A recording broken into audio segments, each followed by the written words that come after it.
Ya, Assalamualaikum warahmatullahi wabarakatuh. Kembali lagi bersama saya Bang Joel A69. Kali ini kita berada di channel YouTube Tapal Kuda A69. Kali ini Bang Joel melakukan wawancara sedikit karena rasa penasaran tadi.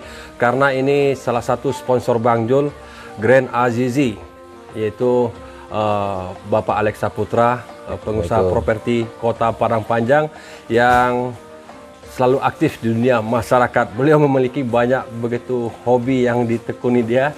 Bisa dibilang hobi betul-betulan ataupun iseng-iseng ataupun gimana ceritanya. Nah, di sini ini adalah pendatang baru di dunia berkuda, pemilik kuda yaitu Grand Azizi X Lady Security. Beliau ikut berpartisipasi menyukseskan acara Ale Nagari Pacu Kudo 26 Juni 2022. Nah, ini luar biasa.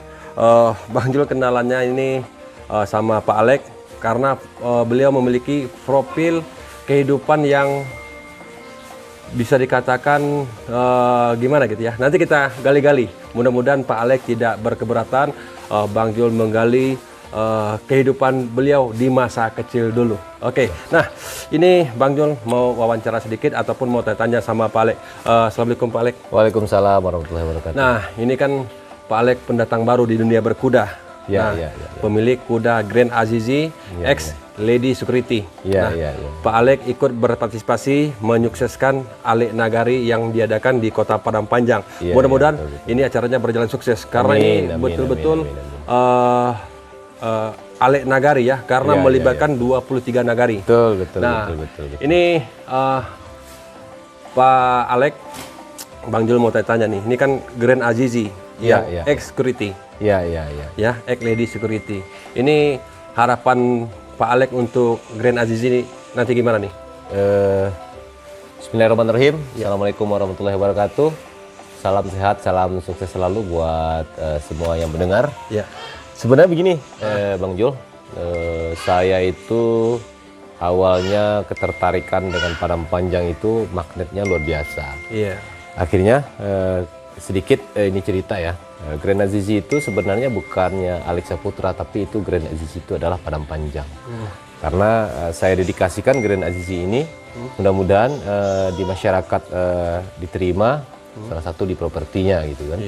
Dan mudah-mudahan nanti harapannya menjadi kebanggaannya Padang Panjang. Begitu, bukan kebanggaannya Alex Saputra. Begitu ya. Termasuk nanti di event besok Pacu Kuda. Apakah ini kebetulan saya juga nggak tahu gitu kan.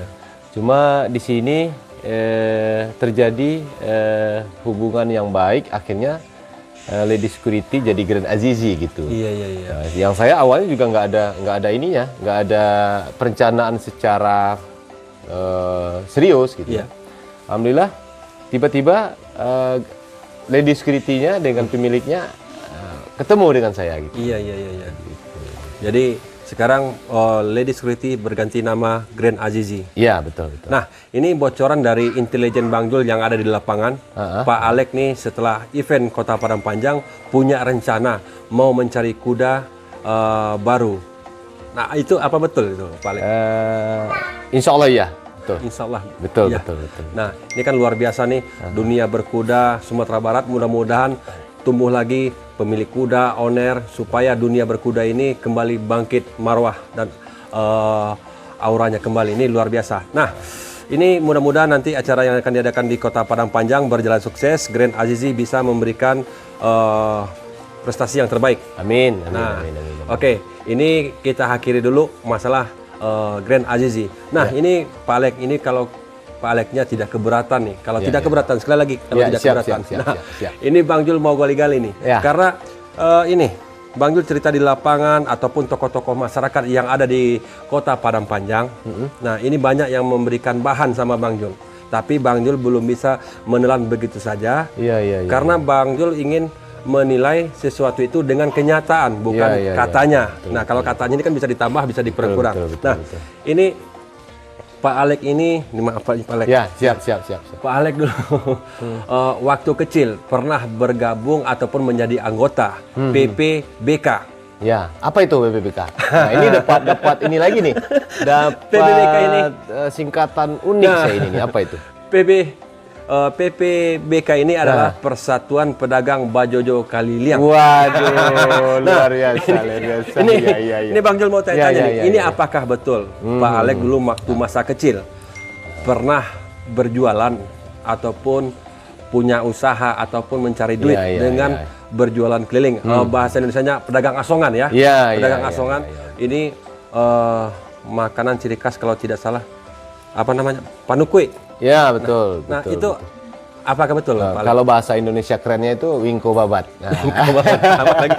nah, jadi gini, saya itu ya mohon maaf ya, Iya. boleh cerita sedikit tentang masa kecil saya itu bukannya kurang bahagia, tapi Bang Allah menuntut saya itu cepat dewasa, yang salah satunya dengan membantu orang tua berjualan dalam artian memenuhi kebutuhan sehari-hari terutama untuk diri saya sendiri gitu kan.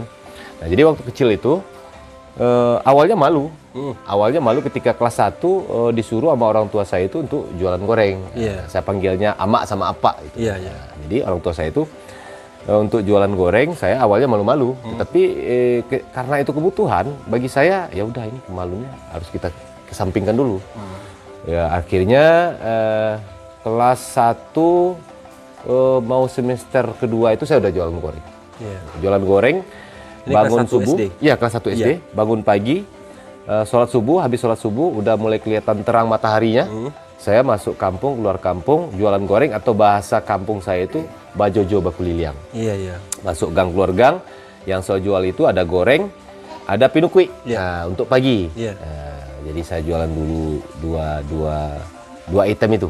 Iya, iya. Nah, kalau sorenya kadang-kadang saya jual ini ada bakwan, saya jual sore. Kadang-kadang ada bako saya itu namanya ada Niwen Ya. sama Niraunas itu dia jual ini pinyaram. Penyaram. Pinyaram sama bakwan. Dan ada juga goreng itu yang dibikin langsung sama orang tua saya. Oke, Tapi kebanyakan yang saya jual itu adalah goreng orang. Tapi masih keluarga sih, bukan Iya. orang tua saya yang bikin. Jadi dapat Dapat persenan. upah, dapat Persenan upah. ya. Nah, jadi kalau dulu itu dapat 2.500, saya dapat lebih kurang itu sekitar 250 perak. Nah, uang ini dikemanakan? Nah, jadi saya dari kecil itu diajarkan sama orang tua saya itu nabung. Jadi celengannya dibikin dari kaleng susu yang udah kosong dari susunya. Susu yang aluminium itu. Iya, iya, iya. Yang mohon maaf bukan menjual merek ya. Iya. Kayak cap nona itu. Iya. Dilobangin, nanti dibersihin. Oke. Nanti masukin uang ke sana. Kalau udah penuh, itu gunanya nanti untuk membeli kebutuhan-kebutuhan yang saya butuhkan untuk sekolah. Atau biasanya kan kalau dulu itu saya kan kalau mau lebaran itu kan identik kalau nggak ada baju baru nggak lebaran gitu Iya. kan. Nah akhirnya dengan uang itu saya bongkar dapat berapa, akhirnya beli baju, beli Jadi sepatu. orang tua tidak membelikan baju. Membelikan sih, Iya. cuma dengan kondisi orang tua saya itu, mohon maaf ekonomi orang tua saya itu bukannya nggak mampu, tapi emang cukupnya untuk menghidupi hari ke hari. Artinya, Ini mohon maaf, mohon maaf Pak Alek. Profesi ataupun pekerjaan orang tua Pak Alek dulu petani. Dia Petani? petani, orang Ya. tua saya dua-duanya petani. Dan bahkan saya itu ketika kecil, saya masih ingat juga untuk mau makan besok harus cari dulu orang tua saya. Artinya kadang-kadang kalau di kampung saya itu ambil upah ya, jadi upahnya diambil dulu, kerjanya besok. Iya, iya, iya. Nah saya dari sana alam mengajarkan saya untuk cepat dewasa dengan cara perilaku orang tua saya nyuruh saya untuk kamu ikut harus jualan. Oke, oke, oke. Jadi artinya didikan harus tahu diri ya. Ya gitu. Harus tahu diri. Nah, ini kan pedagang bajojo ataupun dagang asongan, ya. Nah, selain berjualan ini, Pak Alek dulu itu yang bilang nih Om Jimmy betul ini. Nih, ini Om Jimmy informasi. Jadi informasinya banyak juga Bang Yul dapat dari Om Jimmy. Ya. Pak Alek dulu pernah bekerja ataupun menekuni sesuatu itu angkat-angkat meja pedagang, masang payung pedagang. Nah jadi gini. Nah, ini saya luruskan dikit. Ya.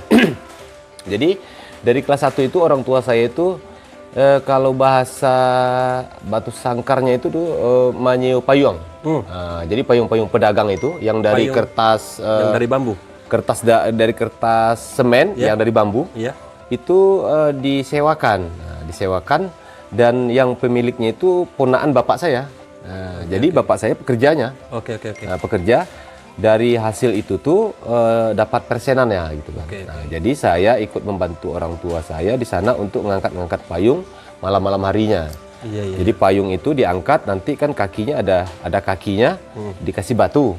Nah, jadi saya bawa batunya 2, bapak saya angkat payungnya. Oke, gitu. oke, oke. Itu di Pasar Sungai Tarap sama di Pasar Belimbing. Nah, dua lokasi. Gitu. Dua lokasi. Upah yang Pak Alek dapatkan? Saya membantu itu dalam artiannya bukan upah saya sama orang tua, tapi membantu orang tua saya dapat upah dari yang pemilik payung. Oke. Yang punya pemilik payung ini ponaan dari bapak saya. Oke, artinya gitu. Bapak dapat gaji, Bapak ngasih uang jajan. Ya, saya mungkin dapatnya di sana. Mohon maaf, kadang-kadang ada mainan yang saya pengen, Oke, akhirnya oke. saya beli mainan, dapat itu. Oke, artinya ini profil ataupun kehidupan Pak Alek Ya. dari kecil memang udah susah ya. Nah, ini Bang Jul mau minta motivasi. Ini kan Pak Alek ini kan begini, Nah, ibaratkan kelapa, kelapa modang. apa itu? Gai alun mudo talampau. Nah, Iya, menjadi iya, pengusaha sukses di Kota Padang Panjang dan banyak terlibat kegiatan masyarakat di Kota Padang Panjang. Bang Jul banyak mendapatkan informasi. Pak Alek banyak tuh ikut ini, ikut itu, ikut ini. Jadi termasuk orang sibuk lah di Kota Padang Panjang. Sepertinya mencintai Kota Padang Panjang ini, menyayangi Kota Padang Panjang ini. Bisa dibilang Pak Alek ini bapak pembangunan juga nih. Aduh, Karena banyak jadi- bangun-bangun nih. jadi nggak enak ini, oke. jadi Nah, nggak enak. ini kan banyak juga nih para milenial di luar sana. Iya, iya, Sarjana, tamatan ini, tamatan ini. Ini dengar-dengar kabar nih, Pak Alek ini tidak ada hubungannya dengan dunia properti. Nah, Ya. kan dulu tamatan pesantren nih. Betul. Nah, jadi gini Tamatan sedikit. pesantren. Jadi ada nggak sedikit masukan untuk anak-anak muda milenial saat ini? Ya. Nah, karena Pak Alek dulu berjalan dari bawah sampai ke atas, kan banyak tuh halangan ataupun rintangan yang dihadapi. Nah, itu masukan dari Pak Alek ataupun motivasi nih buat kawan-kawan ataupun adik-adik yang ingin membuka usaha yang sama ataupun usaha yang lainnya. Itu Iya. masukan dari Pak Alek gimana? Ya, makasih banyak Bang Jul. Ini suatu apresiasi yang bagi saya di luar ekspektasi pikiran saya ini. Sebenarnya saya ini tidak ada siapa-siapanya. Cuma karena berkolaborasi terjadilah suatu keuntungan yang tidak saya duga-duga gitu. Iya. Jadi di agama itu sederhananya saya memahami dari hadis Rasulullah manjada wajada. Nah, jadi manjada wajada itu akan dapat ketika ya kita artinya ya berusaha dulu, bukan manjada wajada dalam artinya ya udah kita nyantai-nyantai aja segala macam.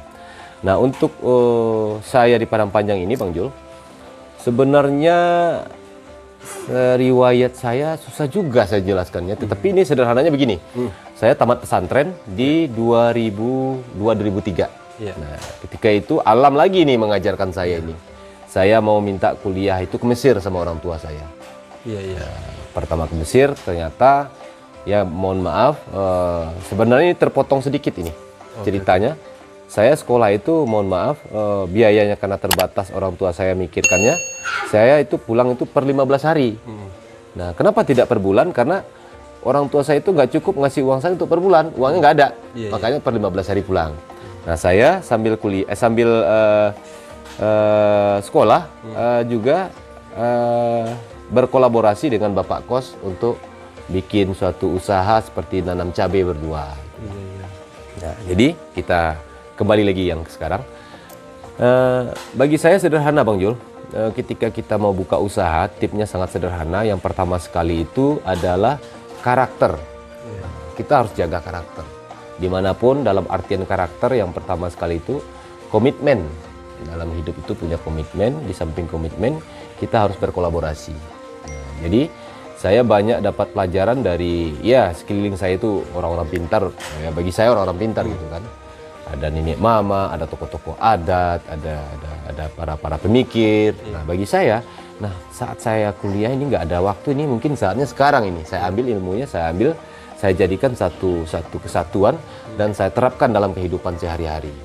Jadi filosofi itu saya lihat seperti kayak tanaman atau mungkin kayu atau pohon. Iya. Nah, ketika saya mandang ke pucuknya, ke paling tinggi, kelihatan buahnya. Iya.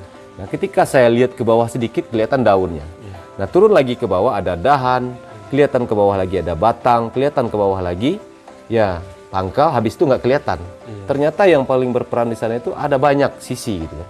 Nah, sementara yang dicita-citakan cuma hanya sekedar buah gitu kan. Nah, kenapa kita nggak langsung menuju buah? Nah, artinya di sana terjadi suatu kolaborasi di satu pohon kayu baru menciptakan hasilnya buah. Nah, filosofi itu yang saya pahami, yang saya dalami, artinya dalam suatu usaha kolaborasi itu yang sangat penting. Nah, di samping kolaborasi, kalau pengen kuat, otomatis kita harus jujur. Nah, jujur akan terlaksana ketika nanti kita itu sama-sama punya komitmen. Nah, saya rasa itu ya. Terus yang kedua, ini sedikit ya tip bagi generasi muda, harus berani keluar dari zona nyaman. Maksudnya? Nah, zona nyaman gini. Kebanyakan sukses keluarga ini, contoh keluarga A, Iya. udah sukses. Nanti anak dari keluarga A ini berada di bawah naungan bayang-bayang keluarga A ini aja, tidak berani untuk ngambil keputusan keluar untuk buka usaha baru lagi dengan berkolaborasi bersama-sama teman-temannya yang sebaya atau apalah gitu kan. Itu saya rasa generasi muda saat ini itu yang kurang dilirik saya lihat gitu kan. Kalau ketika keluarganya udah mapan, ya udah kita di situ aja. Nah, takutnya ketika yang memotorinya ini udah nggak ada, nah lama-lama saya lihat bukan grafiknya itu naik, tapi grafiknya nurun. Itu bukan semuanya sih, tapi ada beberapa yang saya lihat di mata kepala saya sendiri yang dulunya melejit, ketika yang memotorinya nggak ada, turun. Iya. Nah, tapi kalau kita punya punya 2-3 titik usaha, jadi bisa saling tupang menupang dia. Oke. Satu. Tapi pada kuncinya satu lagi harus ya berkolaborasi itu tadi. Oke. Jadi itulah motivasi buat motivasinya para itu milenial. kolaborasi. Nah, ini satu lagi mungkin sebagian Anda di luar sana tidak mengetahui, tapi Bang Jul sudah tahu. Nah, ini Pak Alek ini orangnya selonong boy. Nah, selonong boy maksudnya begini, mau melakukan apa saja dan pernah juga tertangkap ke gap ataupun terciduk masuk parit, membersihkan parit yang ini, dan beliau tidak segan-segan mempergunakan sendal jepit ataupun pakai kain sarung ke pasar ataupun segala macam, dan terlibat di masyarakat ini terlalu banyak. Untuk warga Padang Panjang mungkin 2 orang yang tidak kenal dengan Pak Alek Saputra ini. Pertama baru lahir, yang kedua baru datang. Aduh, ini nah, ini luar biasa. Sebenarnya nih Pak Alek ini cocoknya jadi kepala daerah. Oh, jangan. Nah, karena begini. Ini pribadi ya, ini penilaian Bang Jul. Penilaian Bang Jul. Ini orang-orang seperti Pak Alek ini sebenarnya cocok menjadi pemimpin ataupun kepala daerah karena pernah merasakan asinnya garam, pedasnya gula. Mana ada? Ada yang pedas gula sekarang ini ya. Astagfirullah, kebalik. Jadi ini saya ini kan. Bentar Bang Pak Alek. Ini saya lagi asik nih. Iya. Asik semangat nih. Siap. Karena dengar dari ucapan Pak Alek ataupun menyambungkan cerita di kawan-kawan di lapangan ini sama seperti Parcel. Saya susun, memang ketemu orang-orang seperti Pak Alek ini dibutuhkan saat ini. Nah, ini Bang Jul doakan nih, mudah-mudahan beliau ini menjadi seorang pemimpin, tokoh muda Sumatera Barat, bisa memimpin daerah. Mudah-mudahan ya. Ini Anda harus dukung nih. Nah, desak-desak beliau. Nah, ini salah satu. Ini apa? Gimana ya? Gimana Bang Jul bilang ya? Inilah yang ini. Karena beliau belajar bukan di bangku sekolah saja, tapi bahasa baratnya alam takambang jadi guru. Nah, jadi nggak beda lagi, bukan itu. Di mana ada bumi, di situ tanah kita kafling. Itu sekarang. Nah, ini sebelum Bang Jul akhiri video ini, buat Anda yang butuh rumah ataupun mau cari rumah, tempat yang nyaman, indah, asri, tenang, adem. Nah, Grand Azizi jawabannya. Amin. Terima kasih Bang Jul. Sekian dulu Pak Alek. Ini mohon maaf kalau Bang Jul mengganggu waktu istirahat malam Pak Alek. Jadi nggak apa-apa. karena Pak Alek ini salah satu orang tersibuk di Kota Padang Panjang karena beliau sering keluar Padang Panjang ataupun keluar provinsi dengan mengurus bisnis beliau yang ada saat ini, dan banyak para tokoh-tokoh masyarakat ataupun masyarakat sendiri yang membutuhkan peran beliau untuk Kota Padang Panjang. Sekian dulu dari Bang Jul. Jangan lupa like, comment, and subscribe channel YouTube Tapal Kuda Adam 9. Mudah-mudahan banyak pemimpin seperti beliau. Amin. Amin, amin, amin, amin. Oke, terima kasih Om Alek. Sama-sama. Ini luar biasa ini motivasi yang hebat. Jadi Bang Jul baru bisa dapat ilmu. Enggak. Oke. Sama-sama. Karena kehidupan ini bagaikan roda pedati. Nah, kita tidak tahu nasib ke depannya. Betul. Oke. Jadi sekian dulu dari Bang Jul. Assalamualaikum warahmatullahi wabarakatuh. Dadah.